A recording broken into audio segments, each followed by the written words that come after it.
Well, enjoy him while he's here, folks, because you never know if this will be the last time we see Nate Diaz in the UFC with a fan base really as big as any fighter in the sport.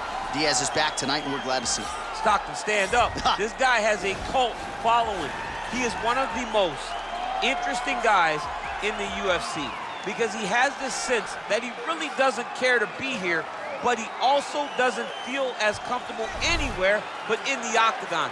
So it's a love-hate relationship with fighting for Nate Diaz. When he's happiest, when he's best, he's fighting in the UFC. A guy that boxes, unbelievable, but I think it's the attitude of Nate Diaz that has made him into one of the biggest stars that we've ever seen in the octagon. He had a couple of life-changing paydays against Conor McGregor, the win at UFC 196, the majority decision loss at UFC 202. Which to this day he says he won, right? He thinks he won that fight. But one thing goes without saying, and I'll say it anyway, when Nate Diaz fights, the world is watching, and that is the case yet again here tonight.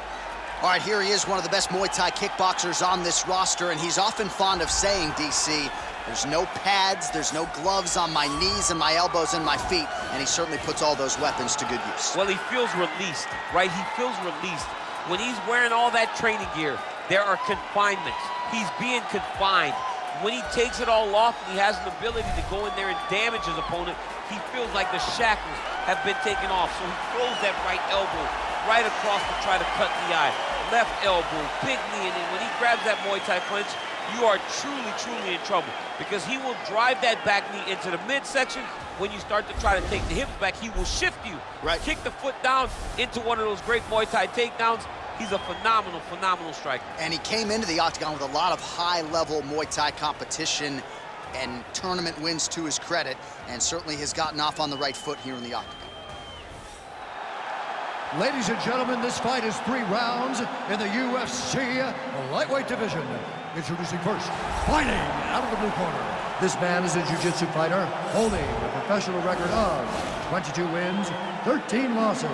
He stands 6 feet tall, weighing in at 155 pounds. Fighting out of Stockton, California, ladies and gentlemen, an Ultimate Fighter season winner, Nate Diaz!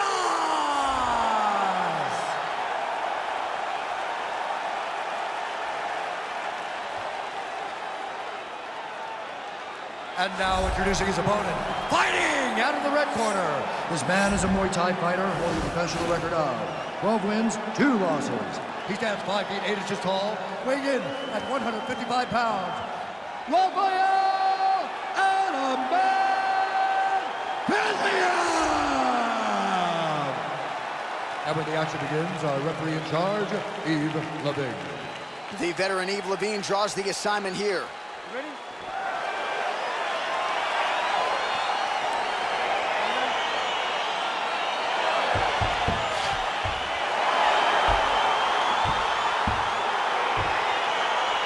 All right, so here we go with round 1. Seems to be a situation in which he wants to do everything in his power to keep this fight on the feet. He's here to have a lot of advantages at distance. We'll see if he can get it done tonight. Yes, he has all the advantages because we don't see many specialists anymore in the UFC. Guys can generally do everything, but this guy is a jiu-jitsu player. He wants to get the fight to the ground and start to weave his web of traps to try and find a submission. This striker needs to maintain his space. He needs to make sure he is not on the ground. Avoid it at all costs. Well, really using his reach advantage there with that punch. Whoa! Oh, he's hurt bad. He's hurt bad, John. He's got to press him. He's got to go chase that finish down now.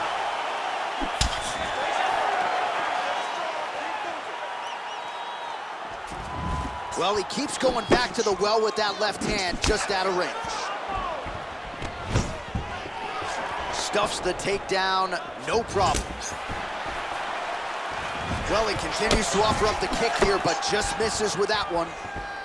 I mean, he's cutting down the size with these beautiful leg kicks. Visibly limping here.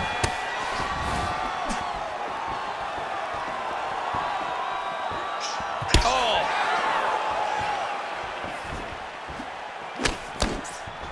Strong hook lands. Oh! Back and forth we go.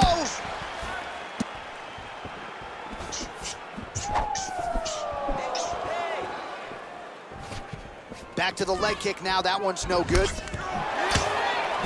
you're in the clinch, you can pull down on the head and land these beautiful punches to the head.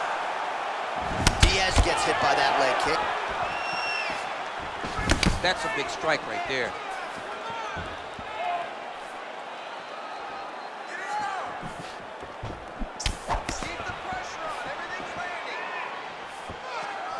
Well, the leg kicks have been a big storyline in this one, and there's another one. So he continues to slow his opponent down, and nice poker face on the other side. I'm not sure how many more he can take. He won't be able to take many more. Think about Edson Barboza, how he lands those beautiful leg kicks, no wind-up, so fast. Eventually, guys get stopped from taking too many. This seems to be the path that he is wanting to take tonight in this fight. Big punch lands over the top. How's he gonna follow this one? Mixes it up nicely in terms of staying heavy and also staying active. Throws the left hand. Oh, massive head kick there. We'll see if he can finish. Oh, nice jab there. He told us on Thursday he wanted to break this dude's nose. That is certainly a step in the right direction. Mission accomplished. You are battering that nose. He's got to be careful dipping his head when he's throwing that jab. All right, so there's the end of the round. Few things in MMA more devastating than a head kick, and nearly produced a knockout for him there.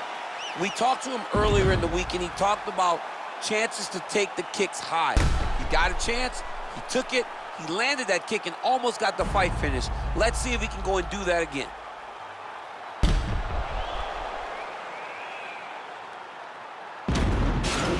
Finish the round. Nice. Way to go. Listen, you almost had a finish, but the round came at the end. Now let's start this next round off. And... Ready? Fight! Big kick lands.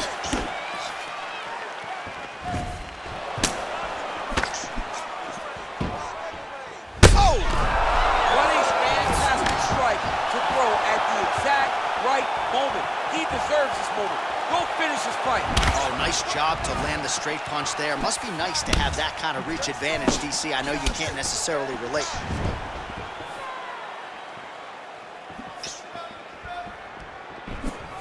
Punch coming, it's blocked. Big, powerful punch lands. Now he gets back to range. Well, now if you're the opponent, you really got to be careful as Diaz is able to find a home for that right hand. When Diaz starts landing the right hand, you have got to stay firm. You have got to dig your heels in the ground and say, no way you're going to just run me over. Easier said than done when you're facing Nathan Diaz.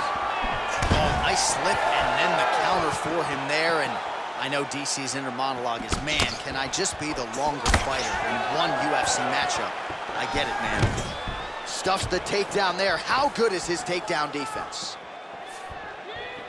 Well, he was a little bit lackluster in round one. You can't say the same here in this second round. He has really picked up the pace, an uptick in the aggression and the output, and starting to find his range here in the pocket.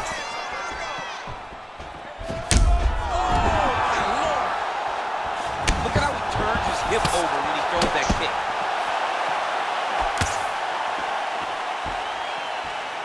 Oh, tags him with the straight. Nice job there by Diaz. Timely defense there. Huge block for him. Oh, bleeding from his cheek now. Damage done. Right on the button. And follows up with another one.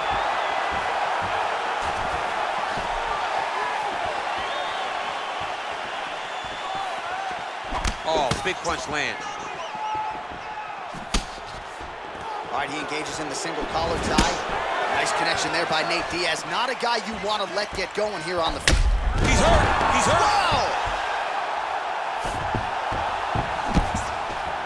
Oh, and that is it. Referee has seen enough, and maybe so have we. Your winner by TKO. That was a great performance. Way to land those strikes and go and chase down the finish when you get an opportunity.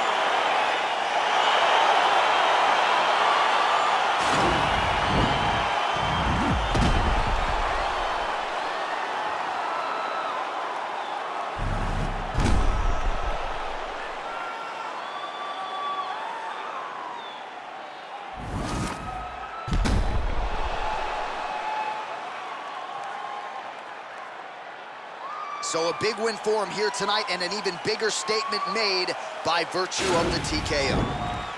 Ladies and gentlemen, referee Ian Levine's called a stop to this contest at 4 minutes, 1 second of the second round. Declaring the winner by TKO, Рафаэль Fiziev! Well, there he is, the man of the hour.